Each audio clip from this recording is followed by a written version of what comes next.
Seja bem-vindo a mais um vídeo. O influenciador, empreendedor, escritor e político Pablo Marçal, certa vez, disse em uma de suas palestras: "O Bitcoin é coisa de bandido, não tem lastro, nós já usamos dinheiro digital, e é muito volátil." Será que Pablo Marçal tem razão em seus argumentos? Vamos descobrir isso neste vídeo. O primeiro ponto a ser observado é: quem é Pablo Marçal? Vejamos uma visão geral. Pablo Marçal é um empreendedor, escritor e palestrante brasileiro conhecido por seu trabalho na área de desenvolvimento pessoal e profissional. Ele é fundador da empresa de marketing digital Clube 6 e 7 e autor de vários livros. Ele também é reconhecido por suas palestras motivacionais e treinamentos que abordam temas como inteligência emocional, mindset de crescimento, liderança e estratégias para alcançar o sucesso pessoal e profissional. Além disso, ele é ativo nas redes sociais, onde compartilha conteúdo inspirador e educativo para seu público.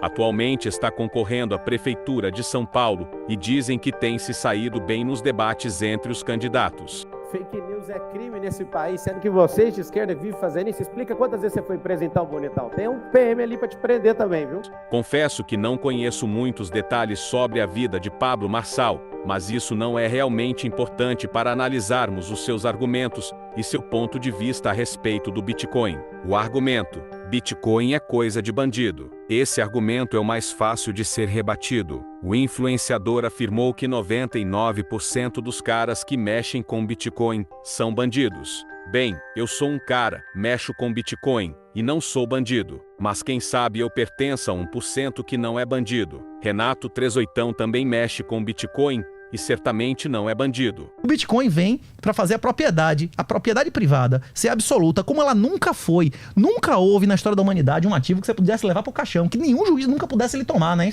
Peter Doancapsu também mexe com Bitcoin e certamente não é bandido. Ele dizia nessa reportagem aqui que Bitcoin é coisa de bandido. Bandido é a pessoa que agride outra pessoa, né? Bandido prefere muito mais o dólar do que o Bitcoin, é muito mais fácil de transacionar com dólar do que com Bitcoin. É justamente ser um dinheiro que o governo não controla. Por exemplo, compra produtos no Paraguai e vende aqui no Brasil.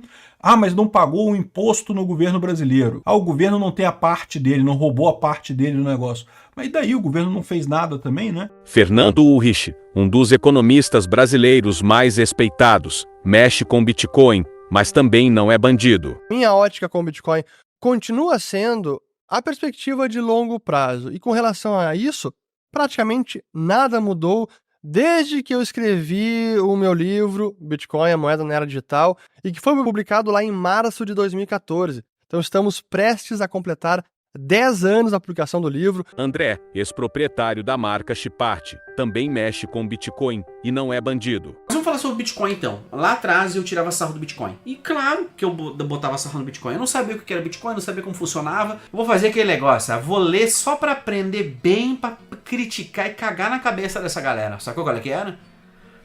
É tipo fazer isso com Harry Potter e virar um dos maiores fãs do Harry Potter do mundo. Fausto Botelho é mais um nome de peso que entra nesta lista. Minha honra, professor. Minha honra. Como sempre. Hoje vai ser o episódio que eu vou ficar mais calado de todos que eu já apareci sócio do canal. Viu? Hoje eu vou ficar caladinho, ouvindo mais do que falando. Só vou falar se eu for diretamente questionado, né?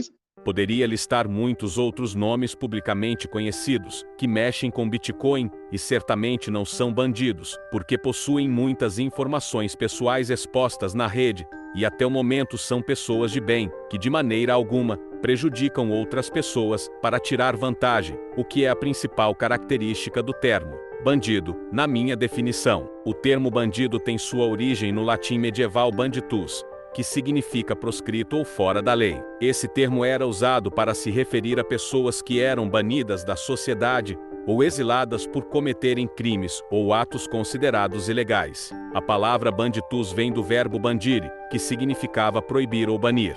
O termo evoluiu para bandido nas línguas latinas, incluindo o português, passando a designar indivíduos que vivem à margem da lei, praticando crimes e atos de violência. Portanto, nos resta saber se a definição de bandido para Pablo Marçal tem a mesma interpretação que costumamos usar.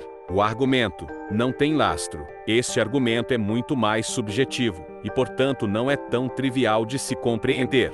Uma lista de sinônimos conhecidos inclui alicerce, assento, base, estiva, fundamento. No passado, esse termo era usado a algum material pesado que servia para estabilizar navios e embarcações. Com isso, podemos entender que o uso do termo lastro no contexto de finanças está associado a uma ideia de estabilidade, uma estrutura, uma base. Então entendo que quando Pablo Marçal afirmou que o Bitcoin não tem lastro, ele quis dizer que não possui uma base, uma estabilidade, um contrapeso.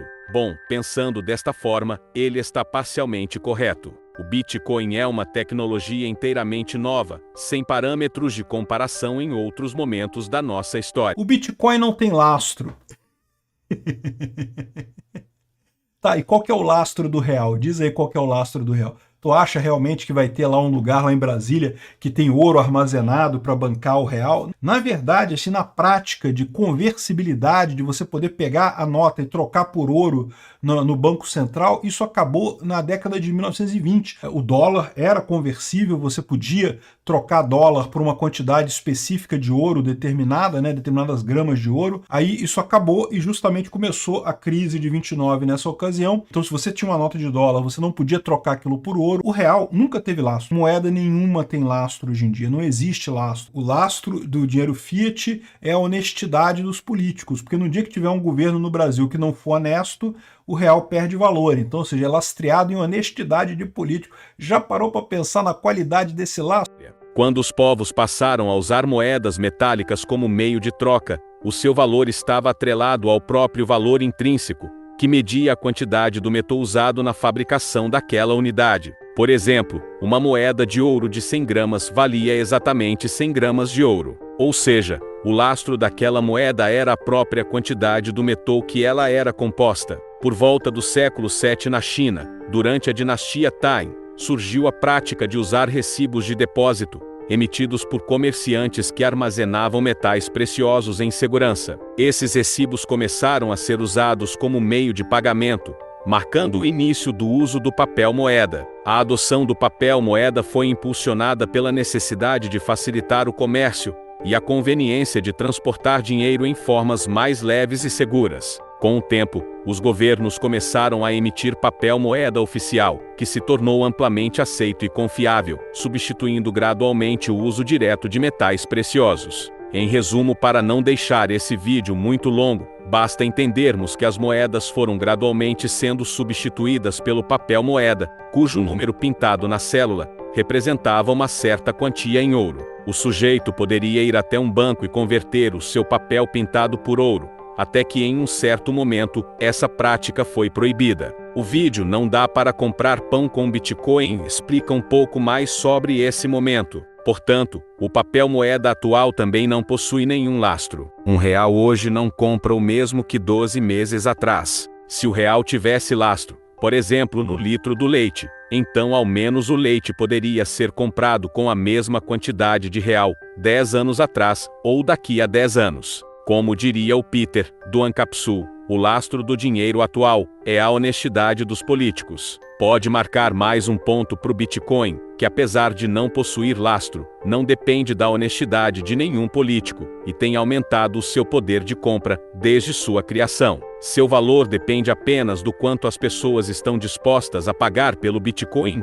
ou seja, o lastro do Bitcoin é o interesse das pessoas. O argumento: nós já usamos dinheiro digital. Esse também é fácil de responder. Pessoalmente, deve fazer vários anos que não toco em um dinheiro de papel, porque faço todos os pagamentos via Pix ou cartão. Mas quando eu preciso pagar um boleto acima de R$1.000 após as 9 da noite, o banco não me deixa pagar. Eu sei que eles alegam isso ser uma medida de segurança, para o caso de eu ser sequestrado e forçado a pagar um boleto para algum criminoso. Percebe que esse sistema financeiro é o que permite que esse tipo de situação aconteça? O meliante sabe que no caixa eletrônico ele vai encontrar notas de papel, e sabe que se levar uma vítima até o banco poderá sacar esse dinheiro, ou simplesmente transferir para sua conta. Os malfeitores mais modernos nem precisam recorrer à força, usam de fraudes para enganar suas vítimas e dificilmente correm o risco de serem detidos. Mas vamos desconsiderar esses problemas voltados à criminalidade no sistema financeiro convencional e voltemos para o exemplo do boleto,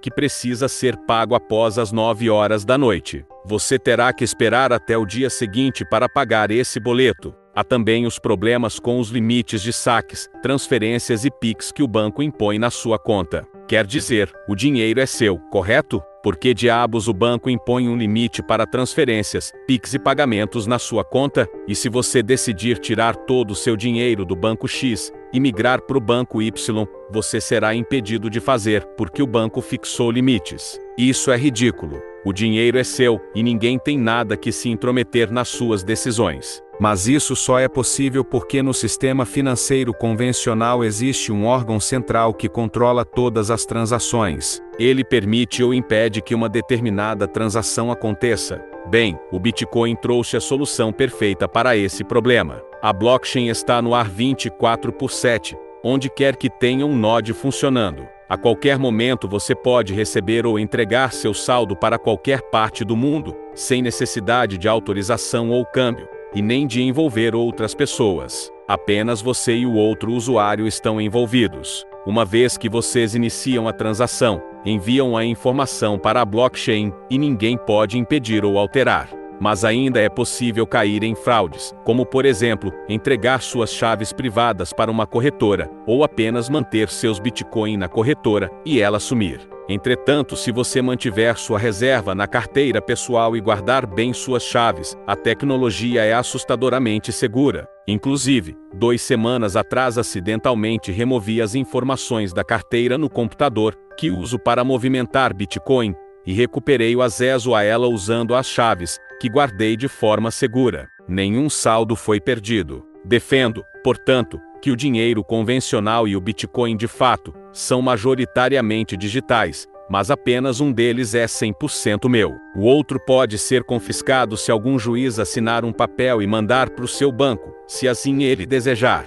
Que surra, meus amigos. O argumento é muito volátil. Aqui requer uma análise ao longo do tempo, mas já antecipo que nenhuma moeda no mundo inteiro passa a ter mais valor no decorrer dos anos. Ou seja, mesmo que você tenha dólares americanos, o que você poderia comprar em 1990 com certeza, não é o mesmo que você pode comprar em 2024, e nem será em 2050. Mas adivinhem só o que aconteceu com o valor do Bitcoin desde sua criação? Exatamente isso que você está pensando. E olha só que coincidência, nem mesmo o dólar é capaz de comprar a mesma quantidade de Bitcoin que comprava em 2010. Então, mesmo que em um prazo de uma semana o valor do Bitcoin sofra oscilações, o seu histórico comprova que ele sempre recupera e ultrapassa seu valor anterior, e nenhuma outra moeda no mundo obteve essa façanha. Todas elas perderam seu valor frente aos bens do mercado, e essa perda fica muito mais descarada quando comparamos com o seu valor frente ao Bitcoin. Para que mesmo ainda usamos o dinheiro convencional? Sim, é para comprar pão na padaria da esquina.